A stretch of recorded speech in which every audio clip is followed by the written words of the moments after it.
Hejsan, Tommy Poulsson Parts här. Idag ska vi ta och göra lite service på en MF 5435.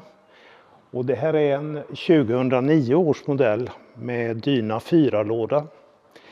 Och det är ganska viktigt att hålla reda på det där för att det finns brytningar på den här modellen. Så om man inte har koll på det så kanske man får fel grejer. Vi har varmkört traktorn och det är dags att börja tappa av lite oljor och grejer. Vi ska ju även byta filter och ge den lite allmän service. Avtappningen för motorns olja, den sitter på högersidan av motorn och den sitter lite trångt till när det är lastare på traktorn. Så man får sticka upp en nyckel här. Och lossa pluggen. Sedan använder jag en stänkplåt här för att få ner oljan i baljan. Så hoppas vi att det här funkar något som är.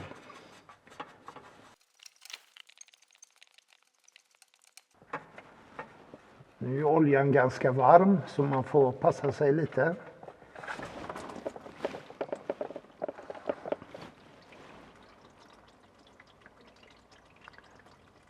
Eftersom motorn är varmkörd så rinner den nu ganska lätt.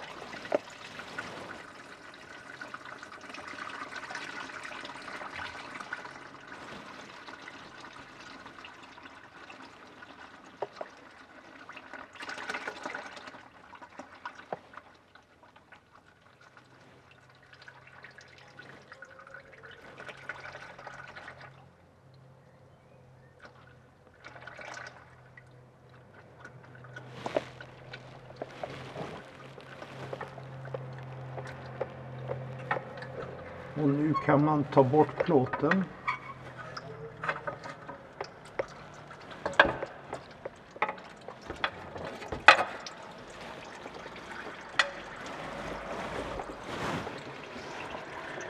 Så får man låta den stå och rinna färdigt.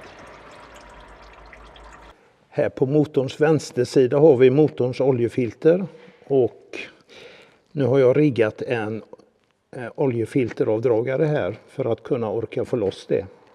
Det är lite trångt men det ska nog gå bra.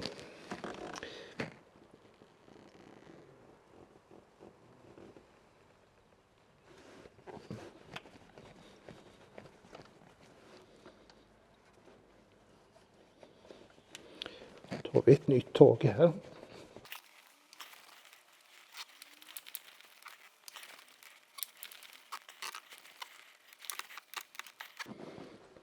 Så där kan vi ta bort avdragaren.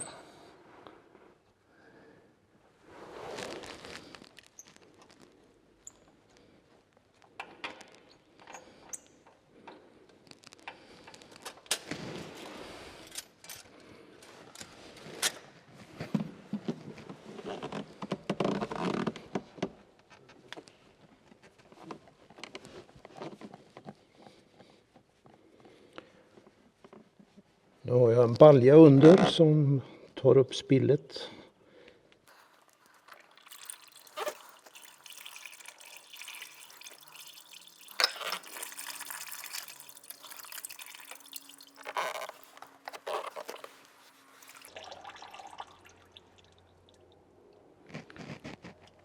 Så där, då är det gamla filtret borta. Då tar vi och monterar ett nytt. Då är det dags att börja montera första filtret och här har jag en filtersats för en lite större service. Så det är med bland annat luftfilter, kupéfilter, motoroljefilter och transmissionen och så vidare. Så att här har vi de flesta filter vi behöver. Och nu är det ju dags att montera motoroljefiltret.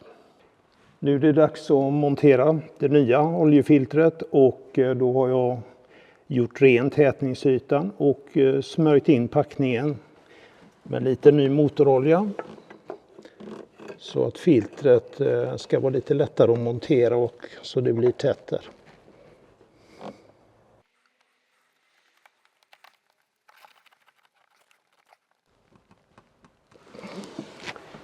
Vi nöjer oss med att handdra filtret.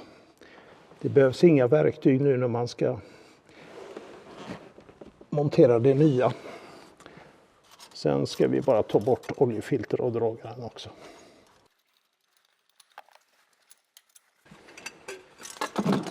Sådär. En viktig sak är ju att inte glömma oljepluggen. Då kan man ju fylla på ganska mycket olja. Så nu monterar vi tillbaka den.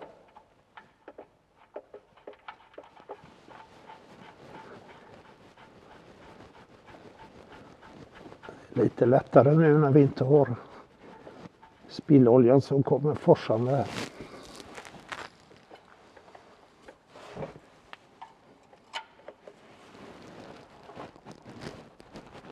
Så där.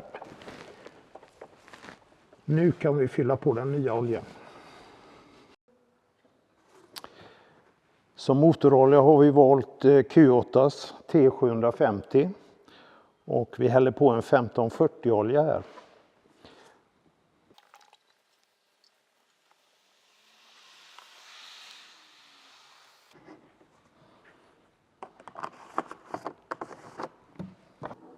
Då börjar vi med att hälla på 5 liter här.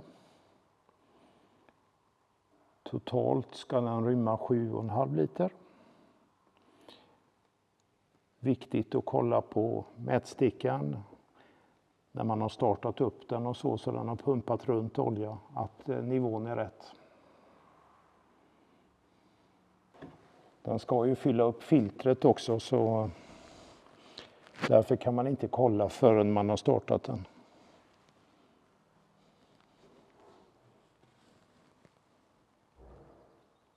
Nu när det var dags att starta upp traktorn efter oljebytet så har vi först kört upp oljetrycket utan att starta motorn. Vi har alltså låtit stoppsolenoiden vara aktiverad, bara dragit runt den på starten, fyllt upp oljefiltret och sett till att trycket byggs upp. Efter har vi startat som vanligt och det fungerade bra. Då är det dags att byta olja på framaxeln och då får vi även byta ute i naven. Och då måste man rulla traktorn så att avtappningspluggen som sitter på insidan här. En del nav har ju avtappningen på utsidan, men detta har det på insidan. Då måste man rulla traktorn så att man får pluggen neråt. Annars tömmer vi ju inte navet helt.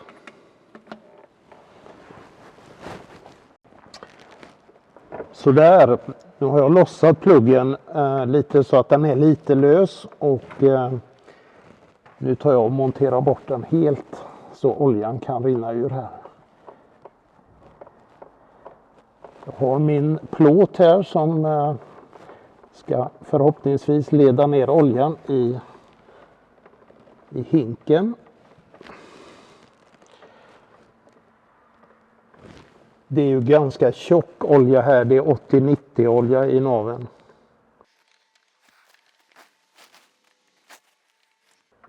Men det ser ut att fungera faktiskt.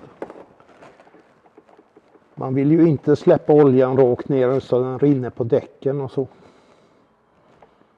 Det ser ut att vara hög tid att byta denna oljan. Nu är det dags att tappa själva axelröret från olja och den pluggen sitter på lägsta punkten och är riktad framåt. Så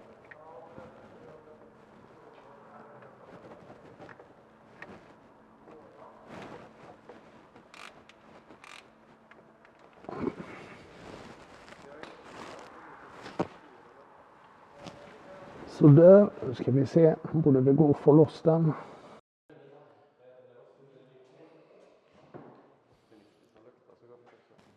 Då har vi transmissionen eller växellådans avtappning här under. Den är strax framför bakaxeln.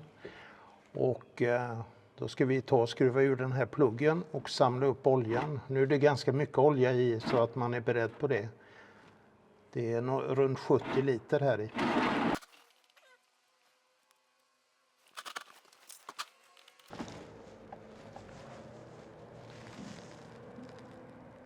Och så där så får Den oljan rinner ut också. Nu när vi har tappat transmissionsoljan så passar vi på att byta filtren före vi fyller på nytt. Och innanför höger bakhjul så sitter det här servofiltret. Ska vi försöka få loss det. Det är ett insatsfilter. Den här hållaren kan sitta ganska ordentligt, men har man en bra avdragare så borde det gå bra.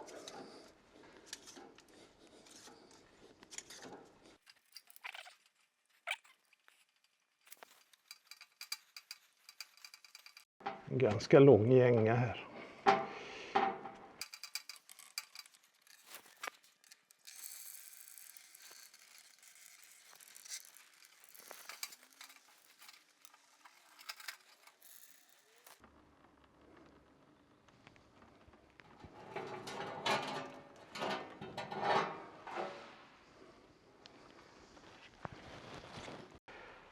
Den här filterburken har O-ringstätning här och den O-ringen passar man ju på att byta samtidigt för den följer med filtret. Så den tar vi bort. Så sätter vi dit en ny. Här har vi den nya filterinsatsen och då finns det en O-ring där på filtret. Smörjer vi in den lite grann så den går lätt att få på. Och så har vi även smörjt in filterburkens O-ring. Då ska vi se, vi kan montera den nya filterinsatsen där. Och ska vi ha burken utanpå.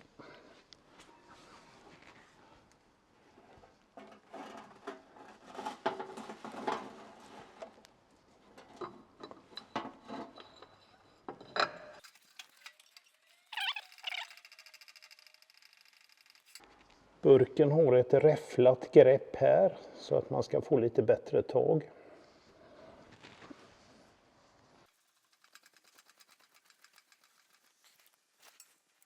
Jag ska bara känna efter lite. Jag ska inte dra den så jättehårt. Men... Nej, den var framme redan. Då var det filtret bytt. Här bredvid det förra filtret vi bytte har vi ytterligare ett filter som vi passar på att byta samtidigt. Och det har en röranslutning till filterburken i ena sidan som jag har släppt på lite grann. Så. Kommer det lite olja där. Och sen får vi lossa själva filterburken och jag har tagit en avdragare och känt på den lite grann så att den ska komma.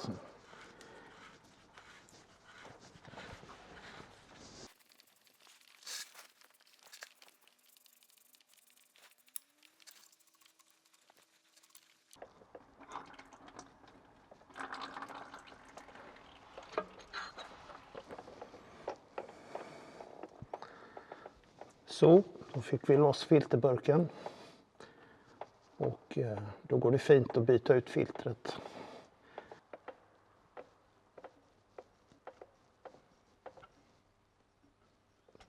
Så där.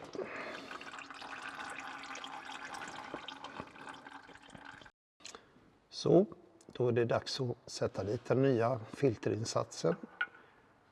Och jag har smörjt in O-ringen inuti där. Så att den lätt glider på plats. Och sen smörjer man in O-ringen på hållaren lite grann.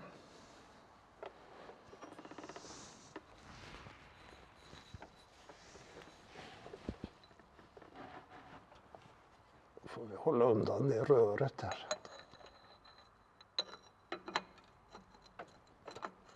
Man var lite försiktig med gängorna där.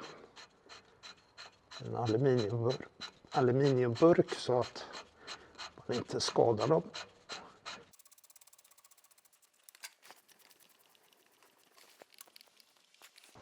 Så där ska jag bara känna med filtertången lite lätt så att jag har fått den i botten där.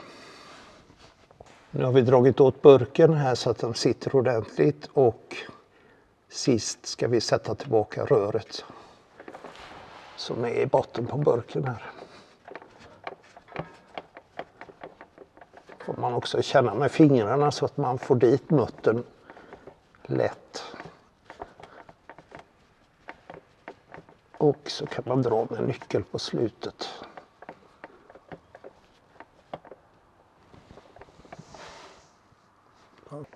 Här bak har vi ett spill-on-filter och det ser ju verkligen ut som det behöver bytas. Det är ett hydraulfilter, så jag har lossat det lite grann med filtertagen och nu ska jag öppna det så det får rinna ut lite olja här.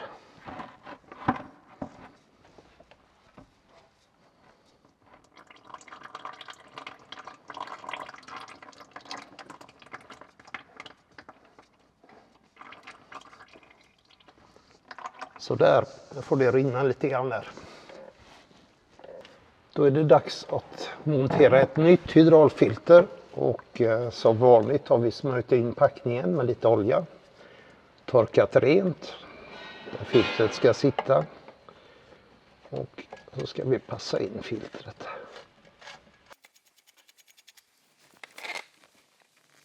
Så där, då sitter det på plats. På traktorns vänstra sida får man ta bort den motorkåpan och där under har vi luftfilterhållaren. Och för att komma åt och byta luftfiltret så tar vi ut den här gula spärren som sitter här uppe. Den drar vi ut så där och sedan vrider vi locket motsols.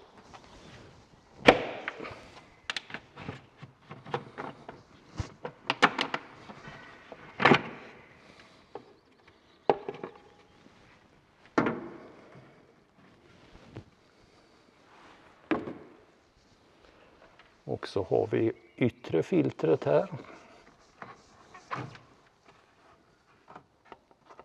Och innanför det har vi det inre filtret.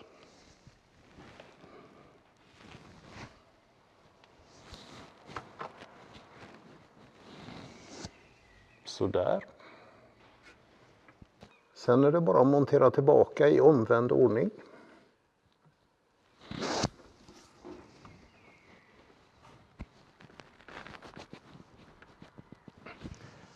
Det inre filtret och därefter tar vi det yttre.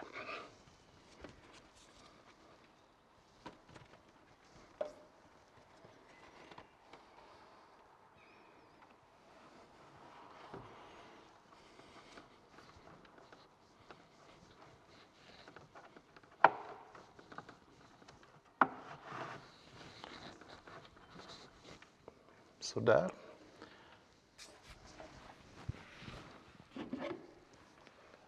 Sen ska vi ha tillbaka locket också. Så där har man fått hit locket och dragit åt det och sen får vi trycka in spärren.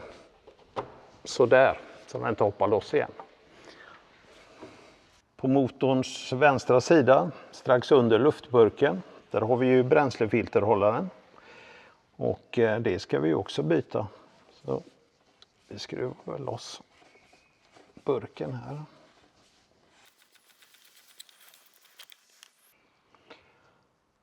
Så ser det ut. Finns det ett insatsfilter inuti här. En sak som man ska tänka på när det gäller bränslefiltret på den här modellen, det är att det är en slags bajonettfattning i botten på burken. Så man inte försöker att slita ur filterinsatsen, utan man måste trycka ner och vrida den motsols lite grann först. Sen kan man lyfta ur den. Nu har vi monterat nya filterinsatsen i burken. Se till att den hakar tag i sin bajonettfattning och bytt O-ringen som sitter här på sidan. Nu kan vi montera tillbaka den igen.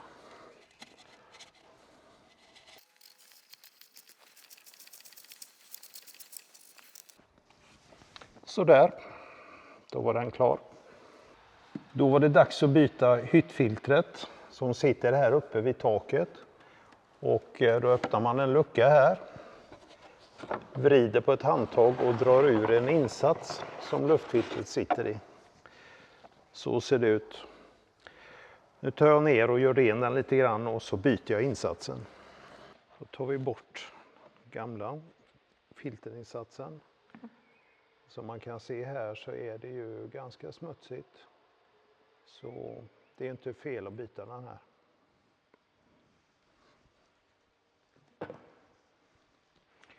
Då ska jag bara ta och göra ren själva hållaren lite grann.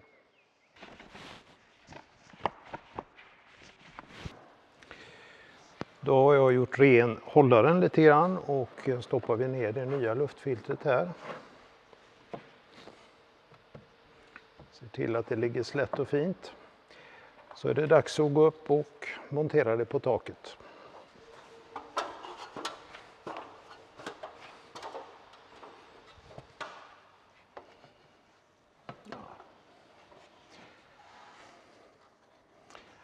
Man kan ju passa på att titta in här och se så det inte ligger för mycket skräp här inne, för då kan man ju passa på att ta bort det också. Då monterar vi den här.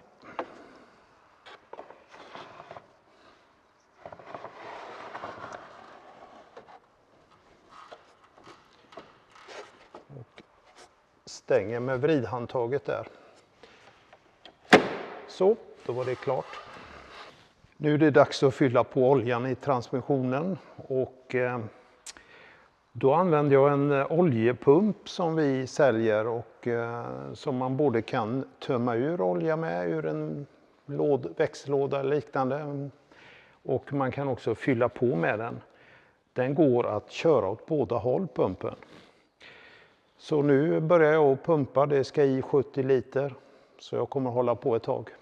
Man fyller på det här bak, strax ovanför toppstagsfästet, och där har jag kört in en slang där nu. Så nu sätter vi igång.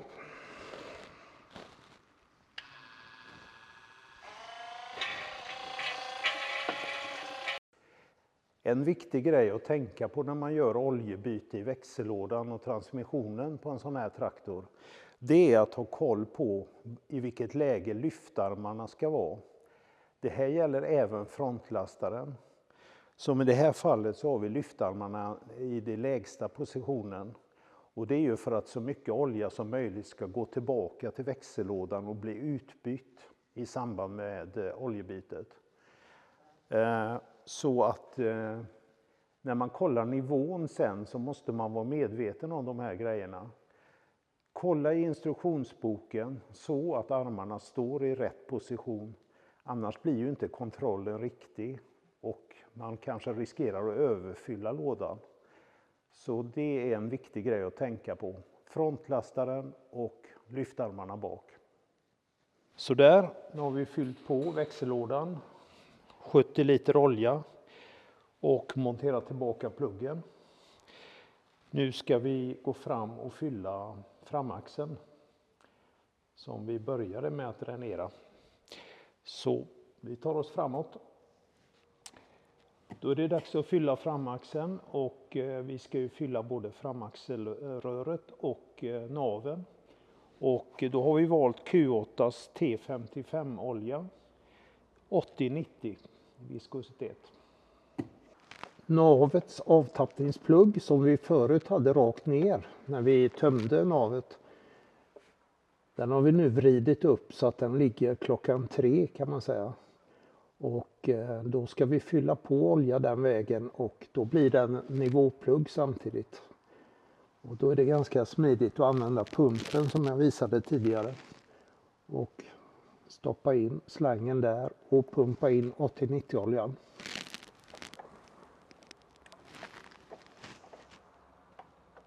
Så får man vara med när det börjar att rinna över.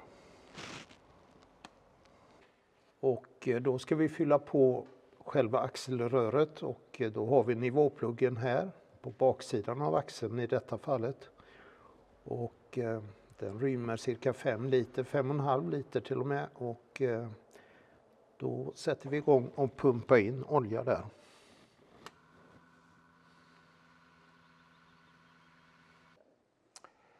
När man ska göra service på sån här traktor så är det viktigt att ha en instruktionsbok till hands. Dels så att man har koll på vilka oljor det är man ska byta, kvalitet på oljan och oljevolymen. Sen att man får med alla filter som hör ihop med detta så man inte missar något av dem. Det kan också vara speciella procedurer man ska gå igenom när man fyller oljan. Ibland ska man vänta en stund för att oljan ska hinna flyta ut överallt och sådana här saker så man inte missar det. Och kontrollerar volymen för tidigt eller något sånt. För då kan det ju bli fel med oljevolymerna. Så jag rekommenderar att man har en instruktionsbok så man har koll på allt detta. Ja, nu har vi bytt alla oljorna och vi har bytt filter. Vi har startat upp traktorn, ser att den går riktigt. Vi har kontrollerat vid alla filter så vi inte har några läckage. Och det är ju lämpligt att göra det och därför har vi inte satt tillbaka motorkåpan ännu. Utan man vill vara säker på att man inte har fått någon packning fel eller så. Och jag vill också säga att lastaren har vi låst i uppfällt läge här nu så det finns en avstängningskran på den som gör att man kan låsa den där. Och det har vi gjort medan vi har jobbat med traktorn. Framaxeln, transmissionen, motorn är uppfyllda. Nivåerna kontrollerade efter uppstart. Så jag tror att det mesta är klart nu. Och därmed så säger jag hej då för den här gången och lycka till med era servicer.